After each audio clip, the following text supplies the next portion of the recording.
नमस्कार साथियों, स्वागत है आपका माँ भारती पीजी कॉलेज की ऑनलाइन क्लासेस में।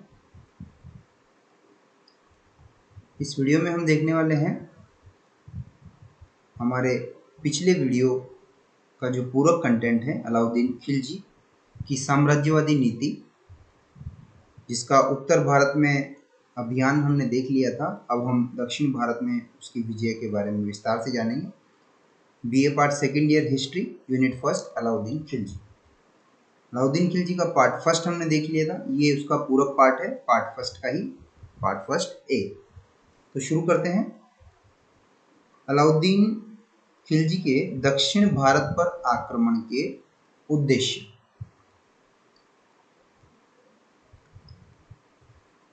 क्या क्या उद्देश्य रहे जिनको लेकर के अलाउद्दीन खिलजी ने दक्षिण भारत पर आक्रमण किया। दक्षिण भारत पर आक्रमण के उद्देश्य।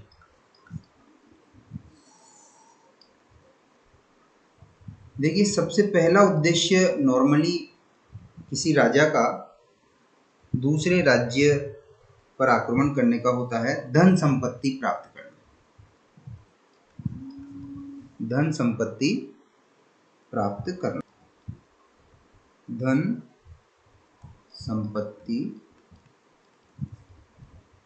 प्राप्त करना। दक्षिण भारत के राजाओं के पास जो अपार धन संपत्ति थी उसे प्राप्त करने के लिए तो अधिकांश विद्वान ये मानते हैं कि अलाउद्दीन खिलजी का प्रमुख उद्देश्य दक्षिण भारत की अतुल धन संपत्ति को प्राप्त करना था।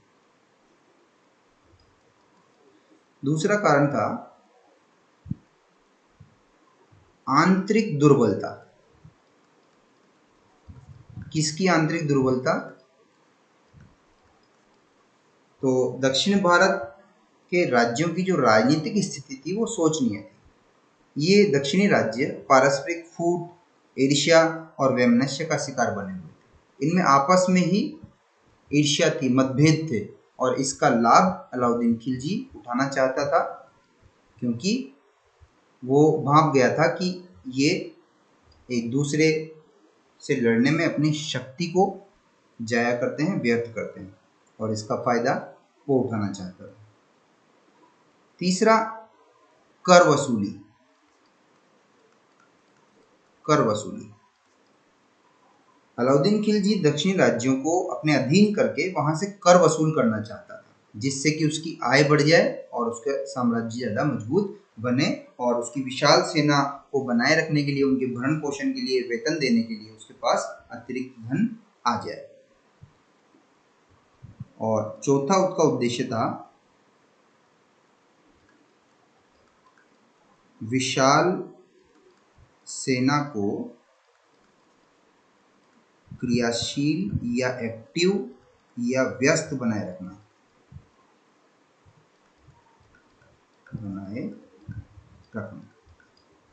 तो अलाउद्दीन खिलजी के पास लगभग 4,75,000 सैनिक थे। तो सुल्तान इस विशाल सेना को क्रियाशील बनाए रखने के लिए, एक्टिव बनाए रखने के लिए दक्षिणी राज्यों पर आक्रमण करना जरूरी समझता था। वरना ये सेना जो है, आप नॉर्मली जानते हैं कि अगर एक खिलाड़ी भी अभ्यास नहीं करता है तो वो कुशलता खो देता है। जैसे हम क्रिकेट देखते हैं तो उसमें देखते हैं ना कि अभी कोविड-19 के टाइम से, बहुत टाइम से जो खिलाड़ी नहीं खेले हैं, भले वो कितने ही दिग्गज हैं, लेकिन जब अभी वो मैच खेलते हैं तो उनका परफॉर्मेंस वैसा नहीं रहता जैसा कि पहले था, क्योंकि उनका जो रूटीन है वो नहीं बन पाया। इस वजह से वो अपनी कुशलता को खो देते हैं। तो अलाउद्दीन खिलजी चाहता था कि उसकी जो 4,75,000 सैनिक हैं, अगर वो बिना युद्ध के रहेंगे तो वो अपनी कुशलता को, युद्ध कौशल को उनमें खो देंगे या उसमें कमी आएगी। इसलिए उसने दक्षिणी राज्यों पर आक्रमण करना जरूरी समझा। पांचवा जो उद्देश्य था वो था रामचंद्र देव, जो कि देवगिरी का राजा था, द्वारा वार्षिक कर न देना। तो देवगिरी का जो राजा था शासक था रामचंद्र देव, उसने कुछ वर्षों से सुल्तान को वार्षिक कर भेजना बंद कर दिया था। तो अलाउद्दीन खिलजी देवगिरी के इस रामचंद्र देव को सबक सिखाना चाहता था और उसे बहाना मिल गया आक्रमण करने का।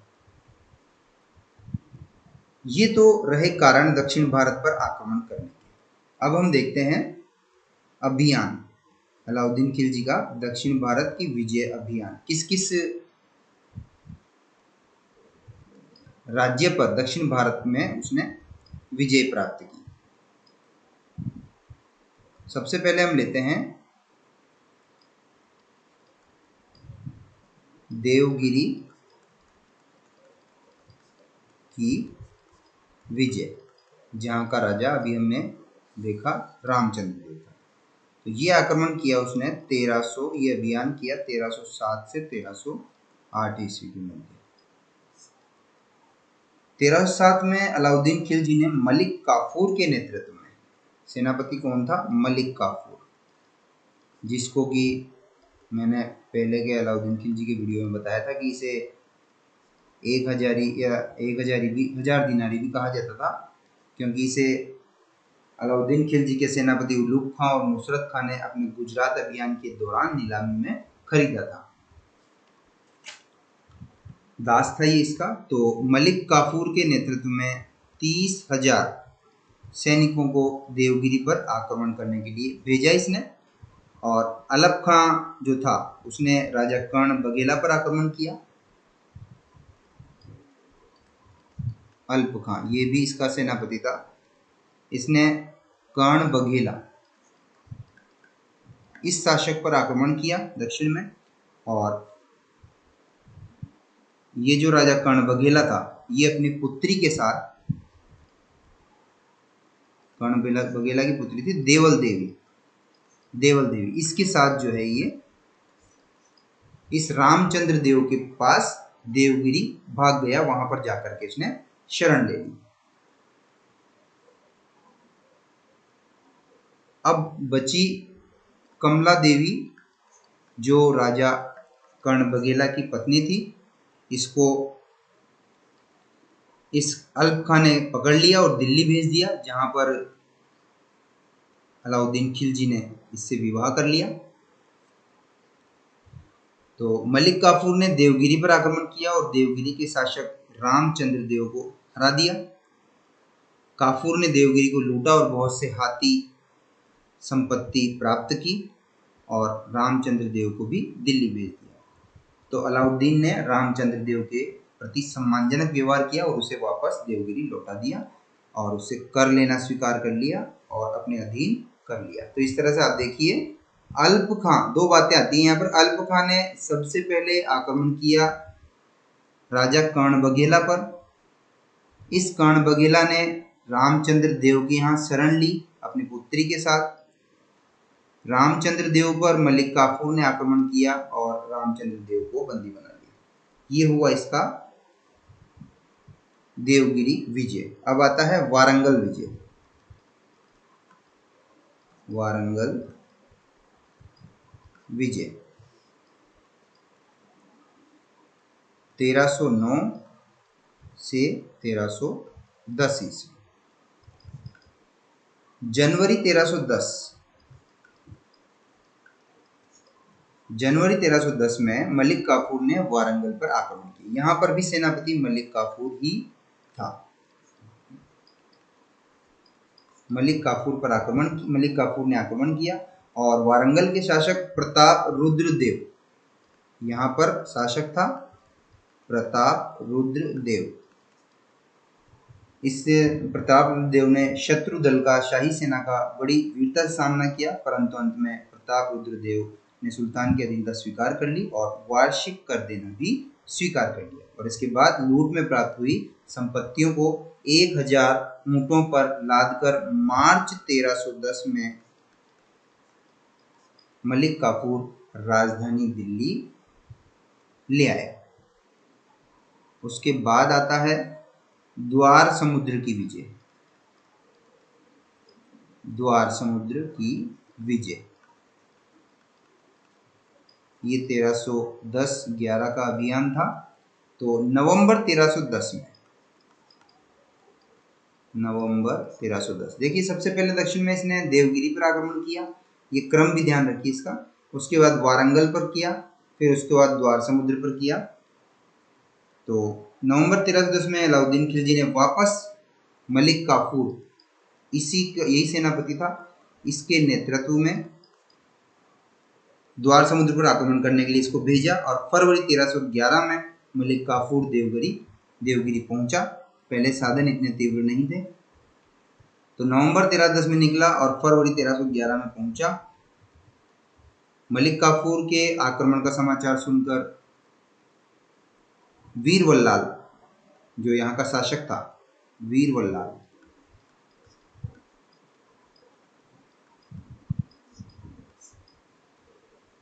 वो आया और शत्रु दल से उसने युद्ध किया। अंत में वीर वल्लाल ने भी अलाउद्दीन की अधीनता स्वीकार कर ली और उसे वार्षिक कर देना स्वीकार किया। तो इस तरह से 3 अभियान हुए, देवगिरी की विजय, वारंगल की विजय, द्वार समुद्र की विजय। देवगिरी, वारंगल, द्वार समुद्र। चौथा दक्षिण का अभियान हम देखें तो माबर विजय,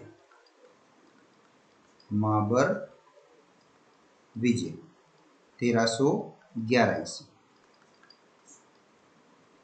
द्वार समुद्र की विजय के बाद मलिक काफूर ने पांड्य राज्य पर आक्रमण किया। पांड्य राज्य, पहले देवगिरी, उसके बाद वारंगल, उसके बाद द्वार समुद्र और उसके बाद माबर, वहां पर आक्रमण किया। यहाँ पर भी सेनापति मलिक काफूर ही था। तो देखिए इसका प्रमुख अभियान का जो सेनापति रहा वो मलिक काफूर रहा, ये भी आप ध्यान रखिएगा। मलिक काफूर का संबंध अलाउद्दीन खिलजी से है। यहाँ सिंहासन प्राप्ति के लिए 2 भाई थे, इनमें संघर्ष चल रहा था। 2 भाई थे, वीर पांड्य और सुंदर पांड्य, ये 2 भाई थे। इन दोनों में संघर्ष चल रहा था माबर पर सिंहासन पर बैठने के लिए। इस संघर्ष में वीर पांड्य विजयी हुआ और उसने सिंहासन पर अधिकार कर लिया। अतः अपने भाई से हार करके, और ये जो सुंदर पांड्य था ये सुल्तान के पास चला गया, अलाउद्दीन खिलजी के पास प्रार्थना करने के लिए, सहायता के लिए। और इस आंतरिक फूट का लाभ उठाते हुए मलिक काफूर ने माबर पर आक्रमण कर दिया और मलिक काफूर ने माबर प्रदेश को खूब लूटा, हजारों लोगों का वध कर दिया और अनेक मंदिरों को ध्वस्त किया। तो देखिए यहाँ पर यह बात भी उल्लेखनीय है कि अलाउद्दीन खिलजी ने अपनी विजयों के लिए, साम्राज्य विस्तार के लिए सभी प्रकार की रणनीति अपनाई। वापस देखिए यहाँ पर ही विभीषण के रूप में कार्य किया। तो यहाँ पर भी सुंदर पांड्य ने अपने भाई के साथ द्वेषता रखते हुए विश्वासघात किया और अलाउद्दीन खिलजी ने इसका पूरा फायदा उठाया और माबर पर विजय प्राप्त की। आपने पढ़ा होगा सदाशिव राव,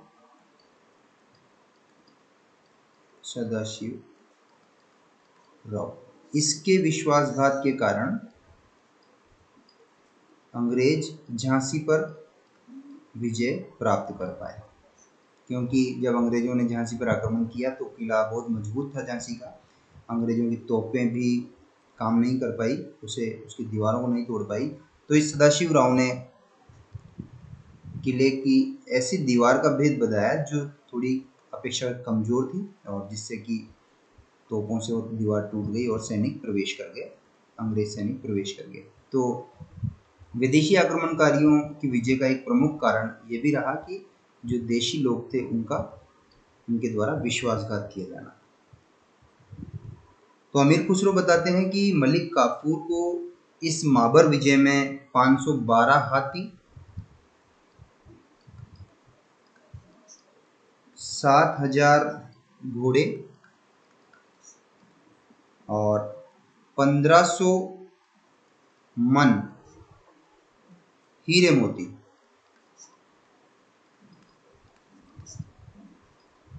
एक मन में होते हैं 40 किलोग्राम, ध्यान रखिएगा, एक मन में 40 किलोग्राम होते हैं।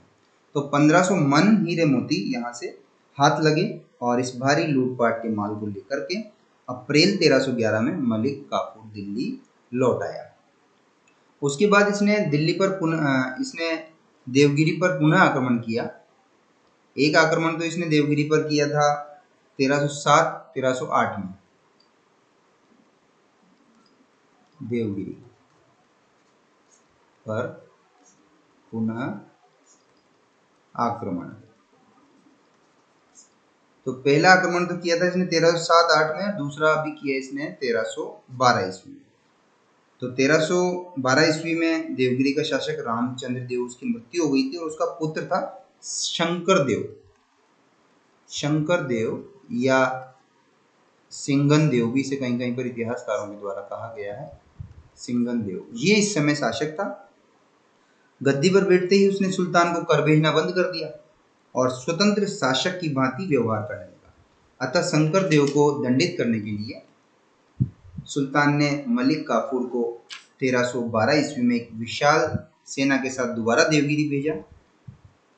शंकर देव ने या सिंगन देव ने मलिक काफूर का मुकाबला किया, परंतु वह लड़ता हुआ मारा गया और इस बार देवगिरी के अधिकांश भाग को दिल्ली राज्य में सम्मिलित कर लिया गया।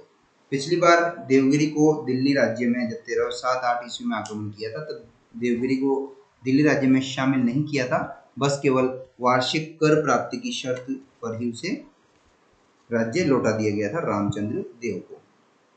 तो इस तरह से देखिए इसका जो अभियान था दक्षिण भारत का वो हमने देखा कि उस उद्देश्य क्या थे। हम दोबारा रिवाइज करते हैं। पहला उद्देश्य था धन संपत्ति प्राप्त करना। दूसरा उद्देश्य दक्षिण अभियान का था जो आंतरिक दुर्बलता थी दक्षिणी राज्यों की उसका लाभ उठाना। तीसरा उद्देश्य था कर वसूल करना और चौथा उद्देश्य था अपनी विशाल सेना को सक्रिय बनाए रखना और चौथा उद्देश्य था रामचंद्र देव द्वारा वार्षिक कर न देने पर उसे सबक सिखाना। इस तरह से 5 उद्देश्य थे ये इसके दक्षिण भारत अभियान करने के। अब दक्षिण भारत अभियान में कौन कौन से राज्यों पर विजय प्राप्त की, किस किस क्रम में अलाउद्दीन खिलजी ने विजय प्राप्त की। तो देखिए देवगिरी की विजय हुई सबसे पहले 1307-8 ईस्वी में। दूसरे में वारंगल विजय हुई जो 1309-10 की बात है, ये 1307 और 8 में ये देवगिरी विजय। उसके बाद वारंगल विजय 1309 और 10 ईस्वी में। और तीसरी विजय हुई द्वार समुद्र की विजय 1310 और 1311 ईस्वी का ये अभियान रहा। चौथा माबर विजय,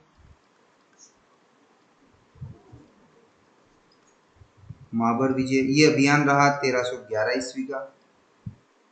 पांचवा देवगिरी पर दोबारा आक्रमण किया 1312 ईस्वी। तो आप देखिए देवगिरी पर पहली बार आक्रमण यहाँ हुआ, तब रामचंद्र देव शासक था और 1312 ईस्वी में जब दोबारा आक्रमण हुआ तब शंकर देव या सिंघन देव जो इसका पुत्र था वो शासक। और अगर केवल बात की जाए कि इन अभियानों का नेतृत्व किसने किया, तो इन अभियानों का नेतृत्व किया मलिक काफूर ने पूर्ण रूप से। तो अलाउद्दीन खिलजी की दक्षिण विजय का श्रेय अगर किसी को जाता है तो वो जाता है इसके सेनापति मलिक काफूर को। मलिक काफूर के बारे में मैंने आपको बता दिया कि मलिक काफूर अलाउद्दीन खिलजी का दास था जिसे उसने अपने अभियानों का सेनापति बनाया। मलिक काफूर को अपने गुजरात अभियान के दौरान जो अलाउद्दीन खिलजी के सेनापति थे उलूग खां और नुसरत खां, उन्होंने 1000 स्वर्ण दीनार में दासों की नीलामी के द्वारा खरीदा था, इसलिए मलिक काफूर को 1000 दीनारी भी कहा जाता है।